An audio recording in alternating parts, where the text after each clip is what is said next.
Hi guys, welcome back to my channel. Today's video is going to be a short video just on some herbs, some culinary herbs or cooking herbs. I can never say that word correctly, but cooking herbs. But yeah, many of us use herbs in our cooking and we tend to use dried herbs. And there's nothing wrong with using dried herbs. I use dried herbs a lot.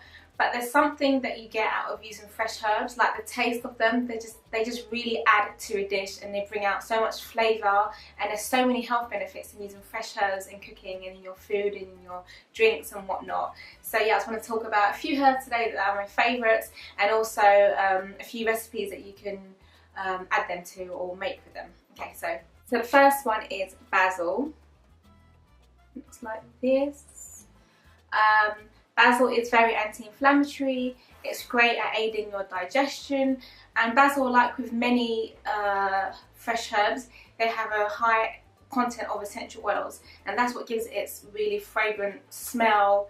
And when you taste it, you can actually, it's like you can smell it while you're tasting it. That is the essential oils, and a lot of essential oils have the property of being antiseptic and antimicrobial, antifungal. So this is great at keeping like your mouth fresh, keeping your digestive system fresh and killing lots of the bad bacteria. So that's basil. Basil is usually the main ingredient in pesto, so if you like pesto, basil is what is in there, and the fresher it is, it's just amazing. Yeah, it's got a lovely smell. I'll show you a recipe with this, a lovely pesto recipe. So the second herb that we have is parsley. So parsley looks like this. I don't know if it can focus. Okay, whatever, but this is what parsley looks like. Again, parsley tastes very strong, very amazing. Some people don't like parsley, and I think because it has got quite a strong taste. But you know, you don't have to have it on its own. You can mix it with things, you can put it in some dishes. I'll show you a really lovely dish with parsley. But yeah, like parsley is very good for people, especially that suffer from like bladder infections and you know, kidney problems and all that. It's a very good diuretic, which means it helps to get excrete more urine from the body and get a lot of the waste out. It's very antiseptic and anti-inflammatory to like your kidneys and your bladder. So parsley is great. You can have it as a tea, you can mix it in your foods. So this one here, I know it looks a lot like parsley that I just showed you, but this is coriander. And sometimes it's a bit difficult to tell the difference between parsley and coriander, but parsley, like they both got this kind of like, they look the same basically, but parsley is more pointy, like it has more pointy leaves. So I'll just show you here. You see they're quite pointy, like an arrow sort of thing. Whereas parsley is, coriander is more round. So they look the same, but if you ever can't tell the difference, just see whatever one's more pointy is parsley, and whatever one is more round, it is coriander. Also, you can taste it. Once you get to know the taste of herbs, I often just taste them at home to see what is what. But yeah, coriander has a different taste to parsley. Coriander is amazing. It's great in salsa. I'll show you a lovely recipe with this. But yeah, again, it's got a high content of essential oils, which are going to really be antiseptic to your gut. It's really good to use coriander at the end of your cooking. You can put it in the beginning as well, but pop it in at the end or have it raw, because it's quite delicate and a lot of its lovely medicinal properties can be lost through cooking. But yeah, this is rosemary. Rosemary helps increase circulation in your body. It helps increase circulation, especially to the small blood vessels, so it helps increase it to your brain, which helps your memory, your concentration. It helps increase circulation to your fingertips and everything. Also, your liver is your main detoxifying organ, and rosemary actually increases the function of the liver. It helps to clear out toxins and helps your liver detoxify your body. So yeah, rosemary. You can have it in things that are quite hard to digest. You can make it as a tea, like before your food, if you know that you usually have digestive problems. You can drink like a warm tea of rosemary like half an hour before you eat, just to get your digestive juices flowing. Yeah, so that's rosemary for you. Now, one of my favourite herbs is thyme. Thyme is just the best thing ever, to be honest. I love to use it in my cooking. It goes so well with garlic as well. It looks like this. Many little flowers, or not little flowers, but little leaves like this. But yeah, thyme is amazing. Again, very antiseptic. Thyme is a herb that is really good. It focuses on this area of the body, so like the respiratory system, the chest. If you're prone to things like asthma, cold and flus, bronchitis, anything like that, thyme is amazing. It's an expectorant, which means it helps to expel mucus from the body. So yeah, this is a great herb, especially for the winter. You can pop it in like stews. You know, if you're doing slow cooking with like beans or whatever you're using, you can put the thyme in there. I'm just dropping it all over the place, but you can put the thyme in there. It just really gives a nice flavour, and it really does help with your digestion as well. Again, you can mix this with rosemary and have it as a before dinner tea, just to help get your digestive juices flowing. So that's thyme for you. Another one of my favourite herbs is tarragon. Now tarragon's not really used a lot or mentioned a lot, but it's amazing. Like, it has, it's got this like really unique taste. It tastes like anise. I don't know if everybody knows, if you used to have blackjack, the little black sweets when you were younger, but it tastes like that. It's got like this anise taste. But it's really different. And one thing about tarragon, you should try it. Get some fresh tarragon and just chew the leaves a little bit, and you will notice like your tongue and your mouth starts going a bit numb. That's because the oils that it has in it are mildly anaesthetic. So if you've got like a sore throat or a toothache, tarragon is amazing for that.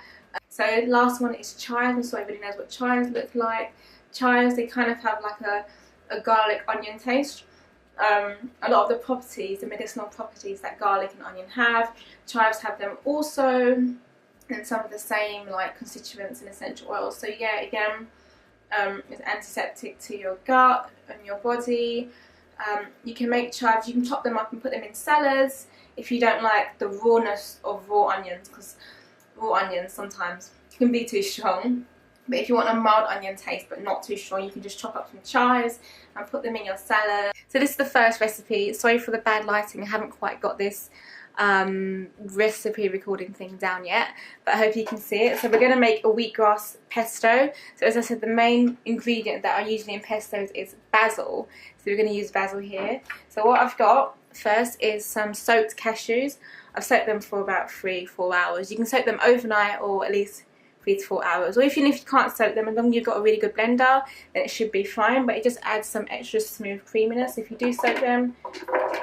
So yeah, so you put the cashews in. I never really measure, but I'm sure that was probably just about a cup.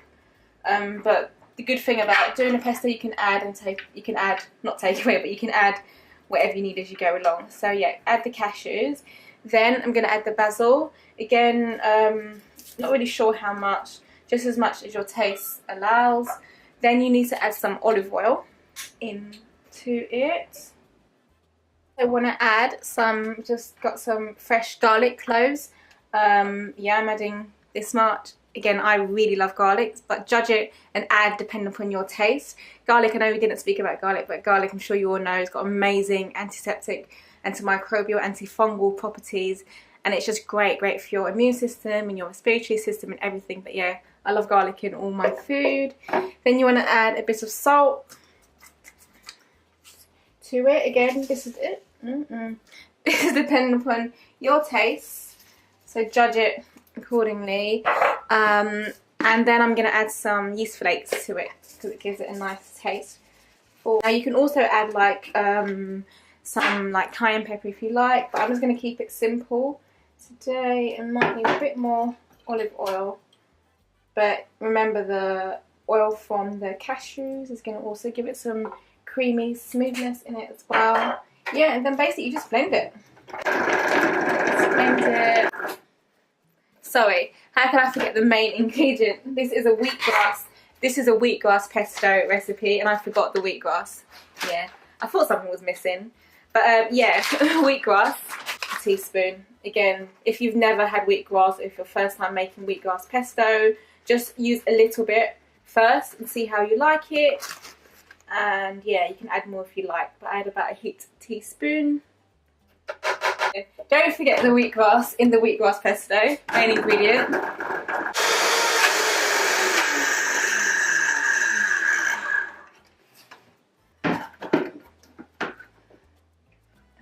Yeah. This is what it looks like, guys. See here. Oh, focus please. But yeah, it looks like this. Again, you can blend it as much or as little as you like, Just make sure all the ingredients are kind of incorporated. If you want some chunky bits, just don't blend it as much. But yeah, it tastes amazing. This is good in with pasta. You can just have like make some pasta and then put this over it, mix it together, add some fresh like vegetables and tomatoes and whatnot. Or you can just put it on some bread if you like bread, or some crackers. This is going to go with me to work tomorrow if I don't finish it today. I'm going to take it to work and take some crackers and some avocados, and yeah, just have a really nice light lunch. But yeah, that's the wheatgrass pesto. Very easy, very simple, and again, wheatgrass has lovely benefits, which I'm sure you all know. So yeah, this is your next recipe. Basically, it's a quick, simple salsa. What I've done, I've just chopped up some tomatoes, really small. I've chopped up some red onions, small as well, and some coriander. So that's a key ingredient, the coriander here. I'm also going to add some lime juice to it, and also some olive oil as well. I'm going to add a little bit of cayenne pepper as well. You can add some fresh garlic if you want. Can't be bothered, you can add some garlic powder. But yeah, so you just put all of them into a bowl, basically. Lime in, squeeze some lime over it, like so. Bit of the cayenne pepper. So add, again, depending upon how like warm you want this. I'm going to add a little bit of garlic powder. Fresh garlic is always better. Nice. I'm going to add a bit of salt. Okay, I'm trying not to add too much. So yeah, then add a tiny bit of olive oil to it. Just mix it up, and yeah, just taste it as you go along and see how you like it. But look at that. That is just amazing. You can warm like a little bit of bread and have it on top. Yeah, or just have it as a side dish with your meals. But it's really fresh and it's got loads of medicinal properties in it. But yeah guys, I hope you enjoyed that video on medicinal herbs. I hope you can try some of these recipes, and if you've got any questions or got any recipes that you want to share, just put them in the box below, and I'll see you soon. Bye!